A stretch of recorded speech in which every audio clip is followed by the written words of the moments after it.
Good morning dear student. हमने अपने पिछले लेक्चर जो अभी तक लेक्चर करे थे उनमें हमने अलाउड स्पेक्ट्रम के बारे में डिस्कशन किया और अलाउड स्पेक्ट्रम का जो बेसिक कंसेप्ट था वो ये था कि वेव फंक्शन को यूनिटी के बराबर है, चाहे इलेक्ट्रॉन का वेव फंक्शन हो या न्यूट्रिनो एंटी न्यूट्रिनो का वेव फंक्शन हो, उनके इक्विवेलेंट रहते हैं। हमने इनको प्लेन वेव के रूप में रिप्रेजेंट करा था और हमने प्लेन वेव के रूप में लिख करके मैं जस्ट रिकलेक्ट कराता हूँ कि क्या करता हमने शायद ई पी डॉट आर ये लेके काम करा था। इसको हमने लिखा था 1 minus R P dot are from H plus iota P dot are का होल स्क्वायर टेंशन। ये हमने इस तरीके से काम करा। तो हमने ये माना था कि इस वन के कंपेरिजन में कि बाकी की सब क्या नेग्लिजिबल है। अगर ये नेग्लिजिबल होती है ठीक है, डोमिनेटिंग केवल वन है तो हम इस स्पेक्ट्रम को इसमें केवल ये टर्म डोमिनेट करते हैं दूसरों के कंपेरिजन उसको क्या कहते हैं allowed spectrum, allowed transition spectrum के दो या ट्रांजिशन के दो। अब एनी मान लेते हैं कि किसी ट्रांजिशन में ये टर्म एग्जिस्ट नहीं करता, किसी कारण से जीरो हो गई, तो इस पर्टिकुलर केस के अंदर डोमिनेटिंग केस क्या हो जाएगा, जो फर्स्ट टर्म रहेगी वो डोमिनेट होगी। तो अगर उस ऐसा केस जिसमें जो हमारे फर्स्ट टर्म थी ये जीरो हो जाए, ये कंट्रीब्यूट नहीं करे और बाकी की टर्म में कंट्रीब्यूट करना शुरू कर तो हम उनको फॉरवर्डिंग ट्रांजिशन। फॉरवर्डिंग ट्रांजिशन में जो ये वैल्यू है ये कंट्रीब्यूट नहीं करती है, हाइट बाकी की टर्म कंट्रीब्यूट, बाकी में अगर ये वाली टर्म कंट्रीब्यूट करती है तो ये कहलाता है फॉरवर्डिंग ट्रांजिशन। ये कहलाएगा फर्स्ट फॉरवर्डिंग ट्रांजिशन के बारे में हमारे को करेगा। अगर किसी कारण से फर्स्ट और सेकंड टर्म जीरो हो जाती है तो थर्ड टर्म क्या होगी, डोमिनेट करेगी, ठीक है, तो वो हो जाएगा सेकंड फॉरवर्डिंग ट्रांजिशन। तो इस तरीके से हम हायर के ऊपर जाते हैं। जैसे जैसे हम हायर के ऊपर जाते हैं प्रोबेबिलिटी की वैल्यू क्या होती है कि कम होती जाती है, ठीक है ना। तो ये ध्यान रखना है कि हम अलाउड से अगर फर्स्ट फॉरवर्डिंग पे जाएंगे तो प्रोबेबिलिटी कम होगी और अगर फर्स्ट फॉरवर्डिंग से सेकंड फॉरवर्डिंग पे जाएंगे तो प्रोबेबिलिटी क्या होगी और कम। तो ये सब चीजें हमारे, ठीक है, तो ये सबको अपने को ध्यान रखना है कि जो अलाउड फॉरवर्डिंग ट्रांजिशन है उसमें ये वाली टर्म एग्जिस्ट नहीं करती है, फर्स्ट टर्म एग्जिस्ट करती है। तो मैं जस्ट इसका मैट्रिक्स एलिमेंट का फर्स्ट फॉरवर्डिंग की ये मैट्रिक्स एलिमेंट लिख देता हूं, ठीक है।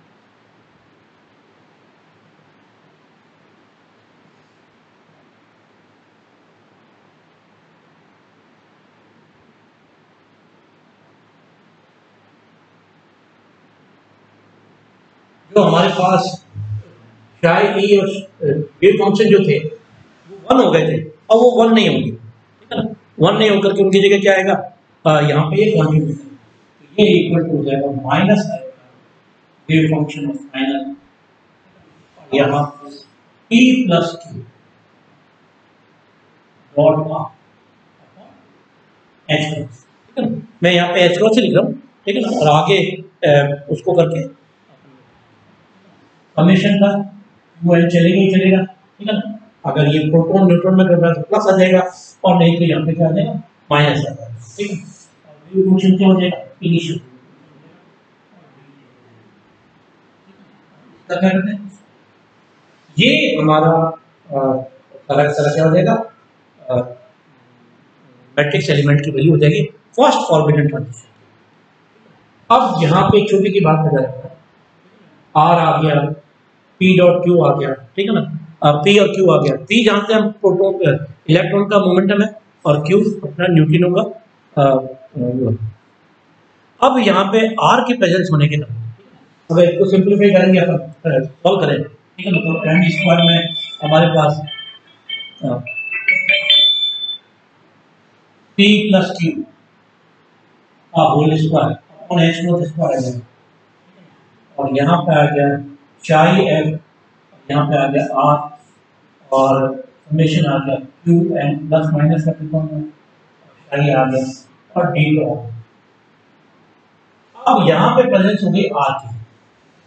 आर रिफ्लेक्शन में साइन चेंज करता है, आर रिफ्लेक्शन में साइन चेंज करता है।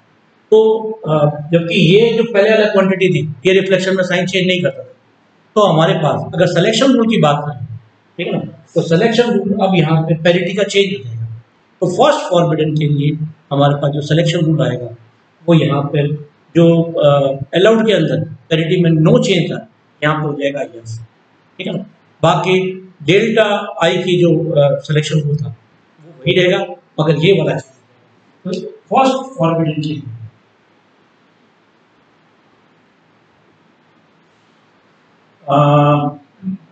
सिलेक्शन रूल क्या बन जाएगा वो यहाँ पे डेल्टा आई नो की जगह हो जाएगा ये चेंज आएगा, ठीक है ना। ये सारा का सारा ध्यान रखना है, सारा का सारा, ठीक है ना। इस पर्टिकुलर केस में 0 प्लस माइनस 1 और कई बार प्लस माइनस 2 भी देखा गया। मैं इसको थोड़ा सा एक्सटेंड कर देता हूँ, ठीक है, और प्लस माइनस 1 के साथ क्या करता हूँ प्लस माइनस 2 भी करता हूँ। ये वाला ट्रांजिशन भी हमें इसमें मिलता है, तो वो भी हमारे क्या होगा ट्रांजिशन।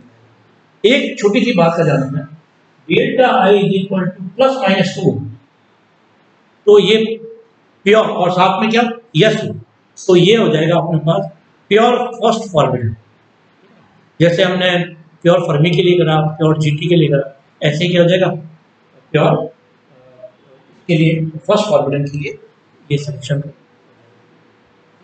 अब हमने कहा कि लॉग एफ टी की वैल्यू के बारे में जाने, तो क्योंकि यहाँ ओवरलैपिंग वीकर होती है, क्योंकि सेकेंड ऑर्डर थर्ड ऑर्डर तक जाता है, इसलिए एम लॉग एफ टी की वैल्यू होगी यहाँ क्या होगी ज़्यादा होगी। ज़्यादा क्या होगी क्योंकि एम स्क्वायर की वैल्यू क्या होगी स्मॉल, तो ये हम जान।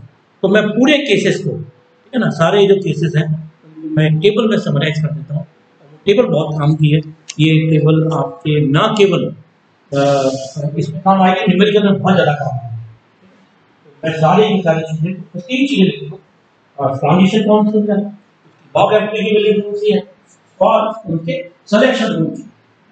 ये हम कई बार लॉग एफ टी की वैल्यू को देखकर ट्रांजिशन के बारे में पता लगा सकते हैं कि ये अलाउड है या नहीं।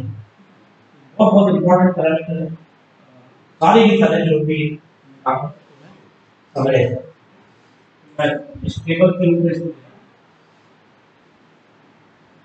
में तीन फॉलो कर देता हूँ। ये सिलेक्शन, ये भाग है transition,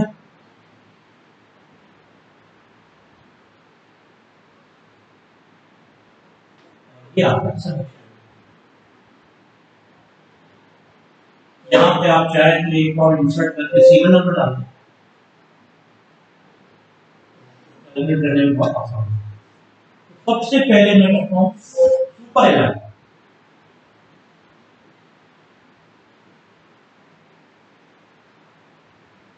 mirror transition, super align और मिरर। इसमें लॉग एफ टी की वैल्यू बहुत कम होती है, ऑफ द ऑर्डर, सब ऑफ द ऑर्डर 3.5 इस तरीके।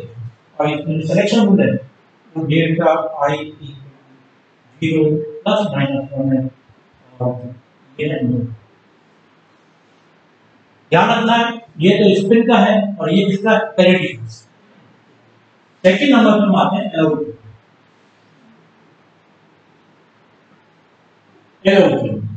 अलाउड में जो लॉग एफ टी की वैल्यू होती है वो ऑफ द ऑर्डर 5.7 से ऑर्डर की होती है, और इसमें भी सारे के सारे जो होंगे 0 प्लस माइनस।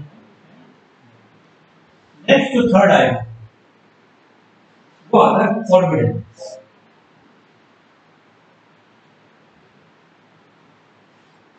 फॉर्बिडन में टर्म क्या होगी कंट्रीब्यूट करना शुरू होगी, इसमें लॉग एफ टी की वैल्यू बढ़ जाती है। लॉग एफ टी की value plus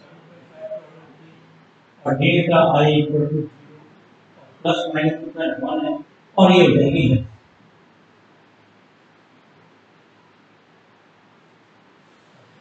first formula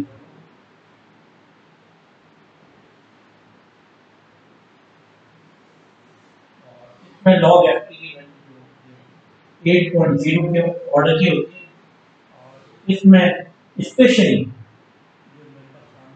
plus minus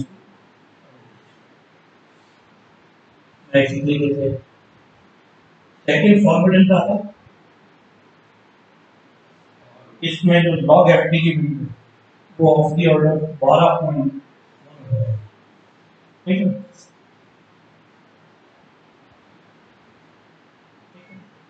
इसके लिए सिलेक्शन रूट है और ये आ जाएगा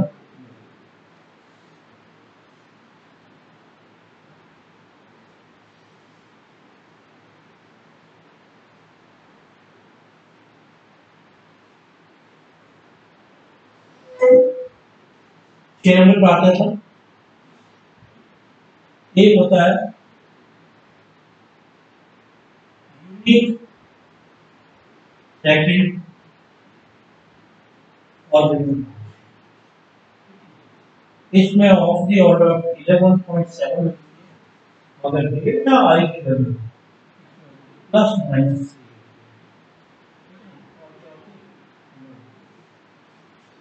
ये बेसिकली हमारी सारी काम है।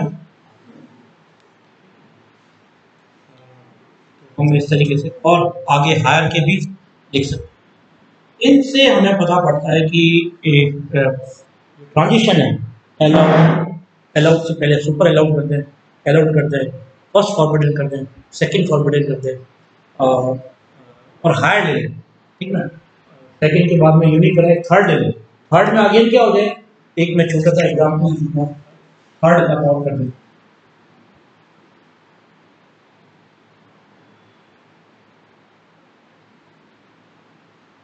इसमें वैल्यू जो इसकी है ऑफ द ऑर्डर ऑफ 15 के ऑर्डर की है। इसमें डेल्टा आई की वैल्यू हो जाएगी प्लस माइनस 4 हो जाएगी और तो ये अपने पास छोटा था एग्जाम्पल इसके लिए, ठीक है। जनरली हम देख रहे हैं कि जो लॉग एफ की वैल्यू है वो रफली ऑर्डर एग्जैक्टली बात नहीं करें, एक से दूसरे में जाते हैं, दो से बढ़ते हैं, changes by an amount of 2 रफली। इसका मतलब है कि जो प्रोबेबिलिटी है वो 100 टाइम्स कम है किसकी, नेक्स्ट जो हायर जो अपना ट्रांजिशन होता है उसकी। इसका मतलब है जो सीरीज होती है अपने पास वेव फंक्शन 1 फिर minus iota P dot are upon H और नेक्स्ट आ गया plus iota square P dot are upon H का होल स्क्वायर आ जाए एंड। तो इसमें जो सेकंड टर्म है फर्स्ट के मुकाबले 1/10 होती है, सेकंड टर्म होती है, थर्ड टर्म होती है वो सेकंड के मुकाबले 1/10 होती है, क्योंकि इनका स्क्वायर आगे काम में आता है। तो हम कह सकते हैं कि एक ऑर्डर को अगर अपन चेंज करें तो लॉग एफ टी की वैल्यू 2, ठीक है। ये बहुत बहुत काम की चीज़ है, अपन गैस लगा सकते हैं। जहाँ कहीं भी आपको 3.5 मिल जाए लॉग एफ टी, जब आप 8 मीच के तो सुपर अलाउड, 5 के ऑर्डर में मिल जाए तो अलाउड करो, ठीक है ना। 7 के अराउंड मिल जाए तो आप उसको फॉरवर्डिंग कर दो फर्स्ट फॉरवर्ड। और फिर अपन देख लेंगे बाकी के एग्जाम्पल देख लेंगे कौन से केस जो पेरिटी है वो क्या चाहिए, ठीक है ना। और डेल्टा आई क्या दे रहा है, डेल्टा आई में इनिशियल स्टेट क्या है, फाइनल स्टेट क्या है, ये सारी चीज़ें चेक करके हम।